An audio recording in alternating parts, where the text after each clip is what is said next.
파리올림픽이 막을 내렸습니다. 성화의 불은 내려가고 2028년 LA 올림픽을 예고하는 폐회식장에서 한 프랑스 여학생이 고맙다고 소리를 지르고 있습니다. 소리를 지르는 방향을 따라가니 중국 대표단과 한국 대표단이 보입니다. 도대체 여학생은 어떤 것이 고마운 것일까요? 오늘은 프랑스에서 넘어온 사연을 여러분께 들려드리려고 합니다. 오늘의 이야기 시작합니다. 아 참, 여러분의 구독과 좋아요는 폭염도 물러가게 합니다. 제게 시원한 바람 한번 쏴주세요. 안녕하세요.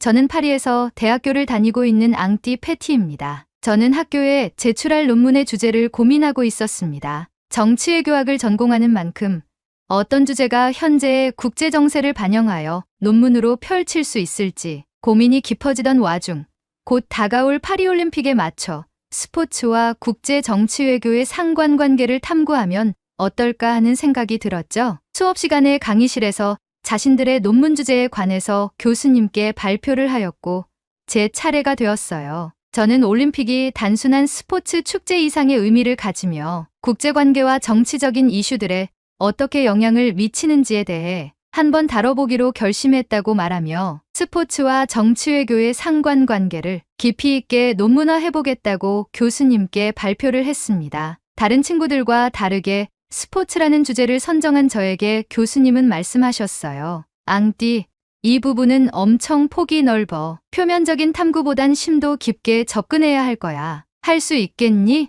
저는 말했어요. 폭이 넓은 만큼 제가 공부해야 할 양도 많아지잖아요. 파리올림픽을 계기로 올림픽에 대한 역사와 정치 외교의 상관관계를 알아가는 것만으로도 많은 공부를 해야 할 것 같아요. 제대로 준비하는 논문인 만큼 심도 깊게 하고 싶습니다. 교수님은 저의 말에 고개를 끄덕이며 준비 잘해보라고 했습니다. 이렇게 주제를 정한 뒤 저는 우선 각국의 올림픽 준비와 관련된 정보를 조사하기 시작했습니다. 먼저 유럽과 남미 국가들의 경쟁 구도에 대해 알아보았어요. 유럽과 남미 국가들은 전통적으로 스포츠 강국으로 알려져 있죠. 스포츠가 외교나 정치에 미치는 영향을 찾긴 했지만 그들의 경쟁은 상호 존중을 바탕으로 한 스포츠 정신에 뿌리를 두고 있었고 올림픽에서 더 많은 메달을 획득하려는 열망보다는 페어플레이 정신이 두드러졌습니다. 그들의 경쟁은 비교적 평화롭고 상호 존중하는 분위기였습니다. 그러던 도중 한 개의 또 다른 대륙이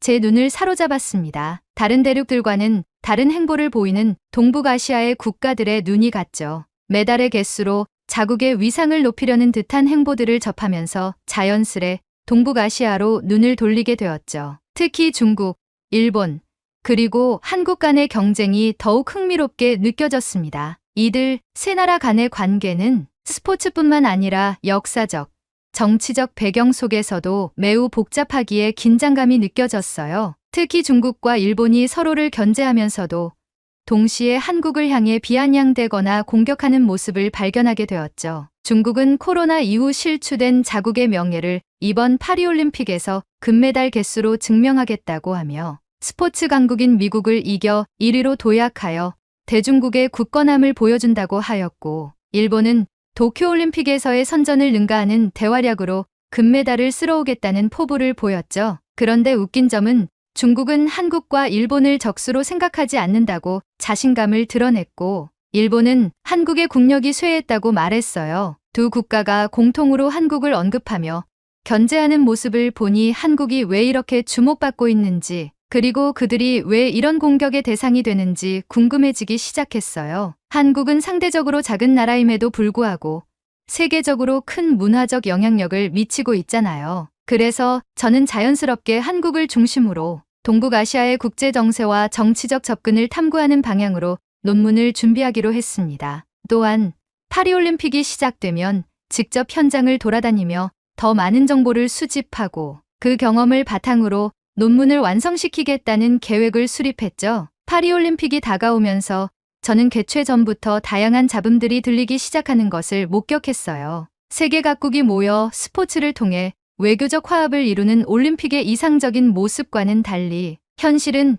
그리 녹록지 않죠. 코로나 팬데믹 이후 수많은 관중이 모이는 프랑스 파리에서는 특히 이번 파리올림픽이 전 세계 외교의 화합의 장이 될 것인지 아니면 각국이 서로를 비난하며 정치적 갈등을 드러내는 장이 될 것인지에 대한 궁금증을 증폭시켰습니다. 파리올림픽을 유치한 이후 개막까지의 정보를 수집하던 중 몇 가지 흥미로운 이슈들이 눈에 띄었어요. 먼저 생강의 수질 문제가 도마 위에 올랐습니다. 파리의 상징과도 같은 생강이 오염되었다는 소식은 프랑스뿐만 아니라 전 세계 언론에 의해 빠르게 퍼졌죠. 생강의 수질이 무슨 소용이냐 하겠지만 이전 도쿄올림픽 때부터 야외 수영 종목을 진행하며 파리 역시 야외 수영 종목을 생강에서 진행한다 했죠. 도쿄 앞바다엔 방사능, 프랑스 생강엔 똥물이라는 네티즌들의 악플들이 본물 터지듯 올라왔지만 강경하게 정화 사업을 펼치며 파리올림픽 조직위원회는 강행하였고요.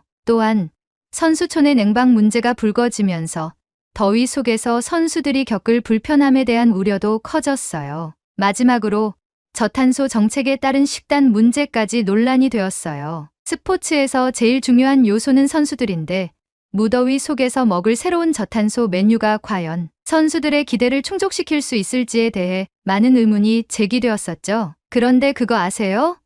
저는 이러한 비판들이 오히려 반갑게 느껴졌어요. 자국에서 열리는 올림픽이라면 완벽함을 소망하는 것이 당연한 일이겠지만 비난의 장이 될수록 제 논문에 옮길 화제가 많아지기 때문이었죠. 특히 국제정치와 스포츠의 상관관계를 다루는 제 논문 주제와도 완벽하게 맞아떨어졌습니다. 물론 좋은 스포츠 정신과 페어플레이로 정치 외교적으로 긍정적인 반향을 일으킬 수는 있겠지만 아무래도 남의 불행이 즐거움이라고 지루한 논문에 활력을 불어넣어줄 요소는 외교적 이견 대립이라고 생각을 했거든요. 그래서 저는 이러한 논란들을 주의 깊게 지켜보며 더 많은 정보를 수집했습니다. 파리올림픽 개막식을 앞두고 이 모든 잡음들이 과연 어떤 결과를 낳을지 기대감이 점점 커져갔어요. 마침내 개막식 날이 되었습니다. 그러나 예상치 못한 비가 내리면서 개막식은 완벽하게 시작되지 못했어요. 저는 머릿속에서 제가 가져가야 할 논문의 방향성을 계속 인지한 상태로 생강 옆에서 개막식을 지켜보고 있었어요. 생강 위를 가르는 다리에서는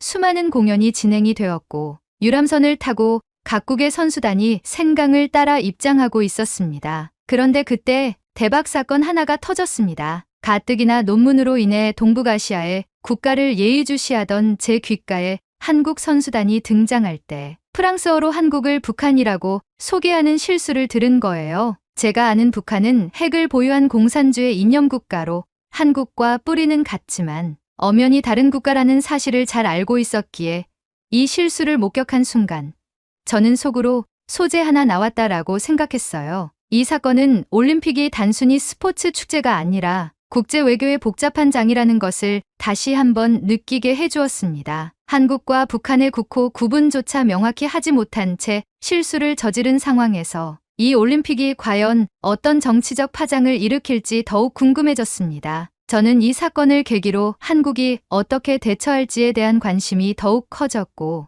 논문의 방향성을 이쪽으로 한번 틀어볼까 하는 생각이 들었어요. 개막식에서의 충격적인 사건을 목격한 후 저는 집으로 돌아와 한국이 이번 파리올림픽을 어떻게 준비했는지에 대해 좀 더 깊이 알아보기로 했습니다. 조사를 해보니 이번 파리올림픽의 한국은 2020 도쿄올림픽 때보다 훨씬 작은 규모의 선수단을 파견했고 금메달 5개를 목표로 출정했다는 사실을 알게 되었어요. 예상했던 것보다 적은 목표였지만 그만큼 현실적이고 신중한 접근을 보여주는 것 같았죠. 그리고 제가 방향성을 틀어볼까 하는 고민을 명확히 잡아준 내용을 하나 발견하게 되었어요. 파리올림픽 개막 전부터 한국에 대한 일본의 반응이었고 엄청 흥미로운 내용이었습니다. 일본 언론에 기재된 한 칼럼이 저의 눈길을 끌었어요. 제목부터 자극적이었죠. 파리올림픽은 가라앉는 한국의 상징. 더 이상 스포츠 강국이라고는 말할 수 없는 틈새 종목만의 출전. 나라가 의기소침하다는 내용이었어요. 칼럼은 파리올림픽에서의 한국의 존재감을 대놓고 비하하며 한국의 국력이 약해지고 있다는 주장을 펼쳤습니다. 칼럼에서 일본은 한국이 올림픽에서 두드러지지 않는다고 지적하며 세계 언론이 자국 선수들의 활약상을 대대적으로 보도하는 가운데 한국은 파리올림픽의 동향을 소극적으로 전하고 있다라고 비판했죠. 그리고 올림픽에서의 활약은 경제 지표나 군사력 지표와는 다른 차원의 국력을 상징하지만 한국의 국력은 많이 쇠했다라고 덧붙이며 한국을 깎아내렸어요. 게다가 일본은 도쿄올림픽 때에 이어 이번 파리올림픽에서도 한국 선수들이 도시락을 싸왔다는 사실을 두고도 비난을 퍼부었어요. 도쿄올림픽 당시 방사능에 대한 우려로 도시락을 싸온 것은 이해할 수 있지만 청정지역 파리에서까지 도시락을 싸오는 것은 파리를 더럽고 불순하다고 대놓고 비판하는 처사라며 프랑스와의 관계에도 불을 지피려는 의도가 엿보였죠. 저는 진짜 한국이 프랑스를 더럽게 여기는 건가?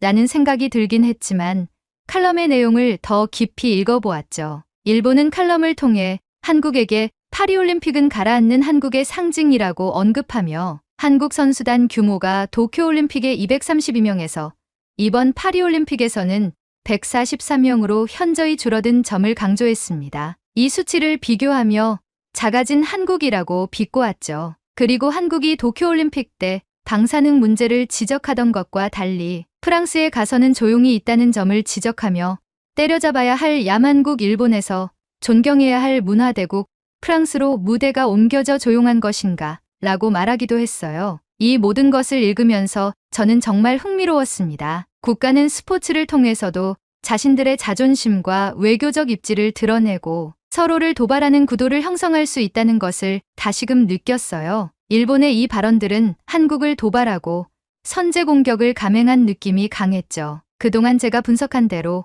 국가 간의 위치와 외교적 대립 구도가 명확히 드러나는 이 상황을 보며 제 논문의 방향성이 확실히 잡혔다는 생각이 들었습니다. 싸움 구경이 재밌다는 말처럼 이런 정치적 갈등을 지켜보는 것이 학문적으로도 저에게 큰 영감을 주었죠. 파리올림픽 개막 전 일본의 도발에 한국이 어떻게 대응할 것인지에 대한 기대감을 안으며 파리올림픽은 개막하였고 한국의 별다른 대응 없이 각 종목별 경기들이 진행되었습니다. 파리올림픽이 본격적으로 진행되면서 각국의 메달 소식이 이어졌습니다. 하지만 저는 자국인 프랑스보다도 한국과 일본, 그리고 그들의 경쟁 구도에 더욱 집중하고 있었어요. 논문에 쓸 정보 수집에 몰두하며 특히 동북아시아 국가들 간의 미묘한 긴장 관계를 면밀히 관찰하고 있었죠. 한국과 일본에만 포커스를 맞추던 중 한국이 양궁 경기에서 금메달을 차지한 후 기자회견장에서 한 중국 기자의 발언이 큰 화제가 되었다는 소식을 접하게 되었습니다. 그 기자는 한국이 양궁 경기에서 금메달을 딴 것을 두고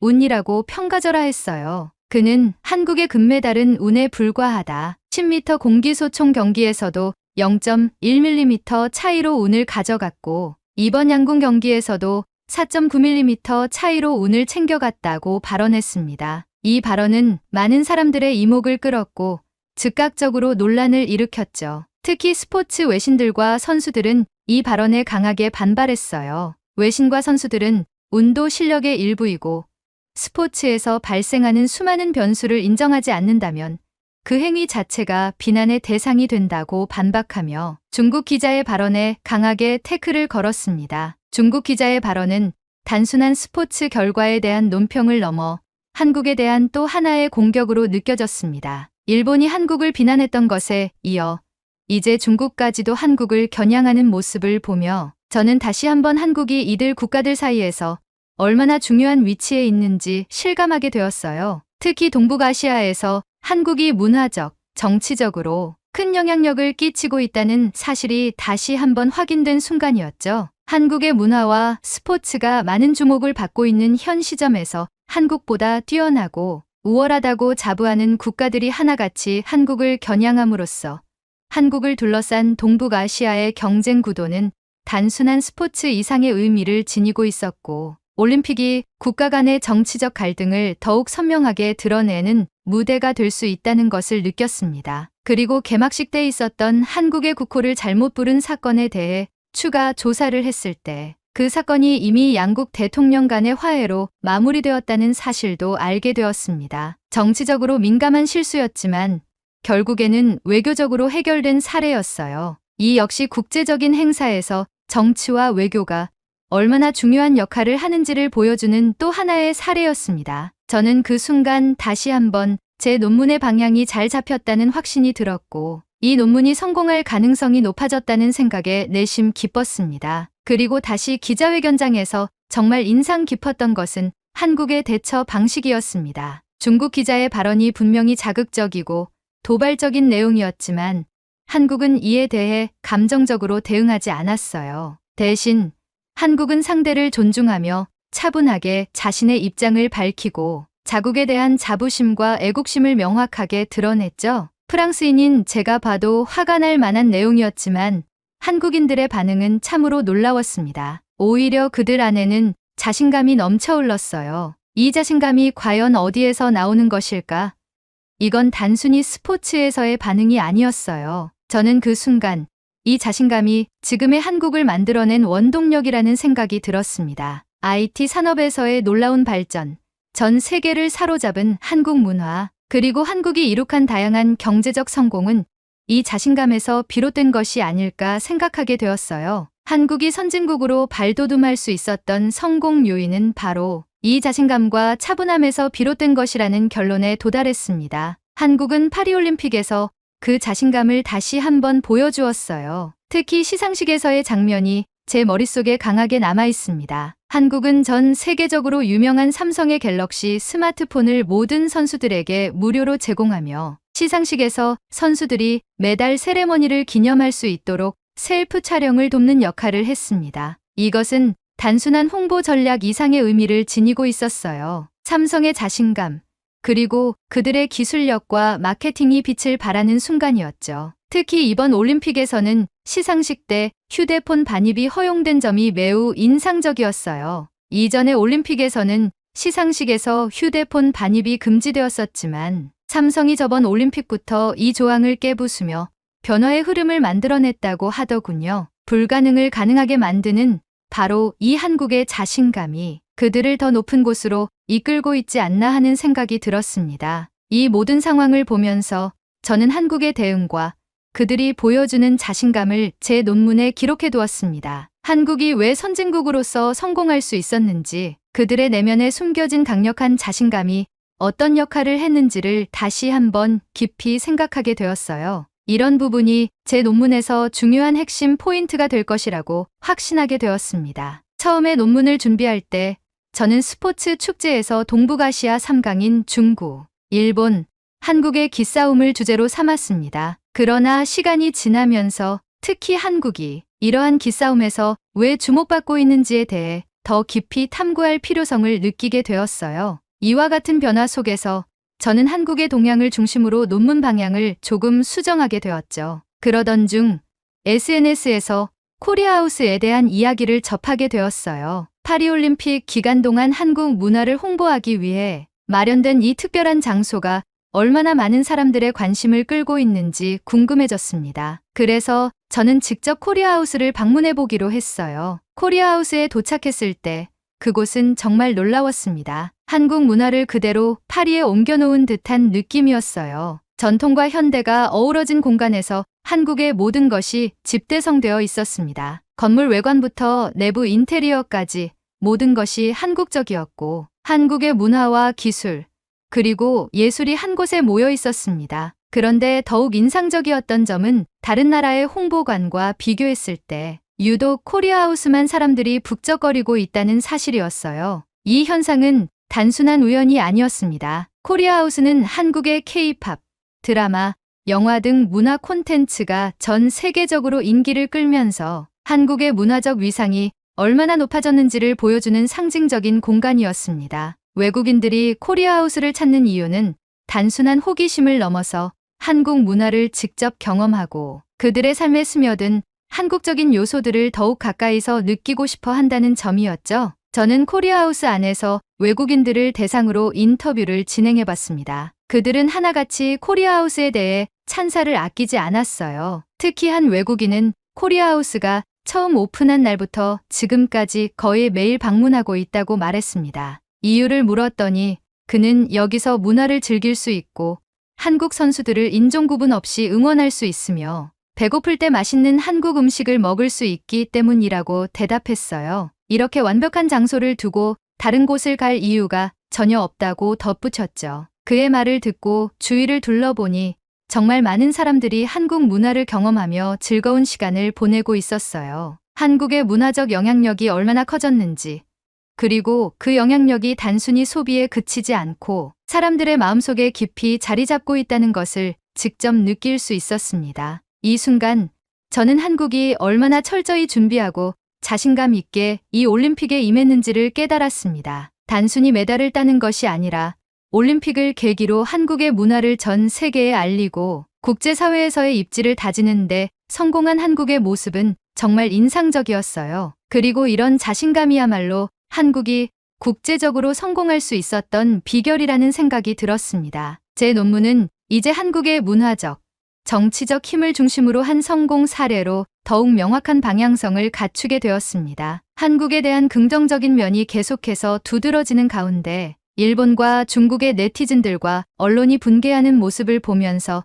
저는 이 상황을 더욱 즐기게 되었습니다. 그래서 논문에 녹여낼 자료를 계속해서 수집하고 있었죠. 그런데 그때 경악할 만한 사건이 터졌습니다. 한국의 배드민턴 선수가 금메달을 딴 직후 한국 배드민턴협회를 공개적으로 저격하는 사건이 발생한 것입니다. 이 일은 단숨에 전 세계적으로 큰 파장을 일으켰고 일본과 중국 언론은 이를 놓칠세라 즉각적으로 반응하기 시작했어요. 일본과 중국 언론은 이 사건을 두고 한국의 내부 갈등과 문제점을 크게 부각시키기 시작했습니다. 일본은 한국은 내부에서조차 통제가 되지 않는 나라라는 식의 논조로 한국의 스포츠 체계와 협회의 부조리를 비판하는 기사를 쏟아냈습니다. 중국도 가만히 있지 않았어요. 중국 언론은 이런 식으로는 한국이 더 이상 스포츠 강국으로 존재할 수 없을 것이라며 한국의 쇠퇴를 예고하는 기사를 내보냈죠. 특히 중국은 한 발 더 나아가 귀화가 답이다라는 자극적인 제목의 기사까지 내놓았습니다. 스포츠 메달을 많이 따지 못하는 한국에서 더 이상 기회가 없으니 스포츠 강국인 중국으로 귀화하라는 조롱 섞인 내용이었죠. 이런 기사를 보면서 저는 일본과 중국이 한국의 작은 문제를 부풀리고 이를 통해 한국을 폄하하려는 의도가 명백하다는 생각이 들었습니다. 물론 이 사건이 한국 사회 내부의 문제를 드러내는 중요한 이슈였지만 일본과 중국이 이를 어떻게든 자신들에게 유리하게 이용하려는 모습이 강하게 느껴졌어요. 이 사건은 또한 한국의 내부 갈등이 어떻게 국제적인 이슈로 확대될 수 있는지를 보여주는 좋은 사례이기도 했습니다. 한국의 스포츠가 국제적으로 높은 평가를 받고 있음에도 불구하고 내부의 갈등과 문제들이 외부에 노출되었을 때 그 파급력은 예상보다 훨씬 클 수 있다는 것을 깨달았죠. 그러나 이 모든 것을 지켜보면서도 저는 한 가지 중요한 사실을 놓치지 않았습니다. 완벽한 나라는 없다는 것. 그리고 그럼에도 불구하고 한국이 보여준 자신감과 문화적 위상은 여전히 강력하다는 점이었습니다. 일본과 중국이 한국을 공격할 수 있는 이유는 오히려 한국이 그만큼 세계적으로 주목받고 있기 때문이라는 생각이 들었어요. 이 사건을 통해 한국이 안고 있는 문제점을 명확히 인식하게 되었지만 동시에 한국이 얼마나 중요한 위치에 있는지도 다시 한번 확인하게 되었습니다. 제 논문은 이제 더욱 깊이 있는 분석을 필요로 하게 되었습니다. 한국이 어떻게 국제적으로 성공을 거두었고 그 성공 뒤에는 어떤 도전과 과제가 있었는지를 탐구하는 것은 물론 그 과정에서 주변 국가들이 어떤 반응을 보였는지까지도 포함해야 한다고 느꼈습니다. 이를 통해 한국이 어떻게 세계 속에서 자신의 위치를 확립해 나가는지를 명확히 보여줄 수 있을 것 같아요. 이렇게 한국의 긍정적인 면과 그에 따른 주변국들의 반응, 그리고 그 속에서 드러난 한국의 과제를 모두 담아내는 것이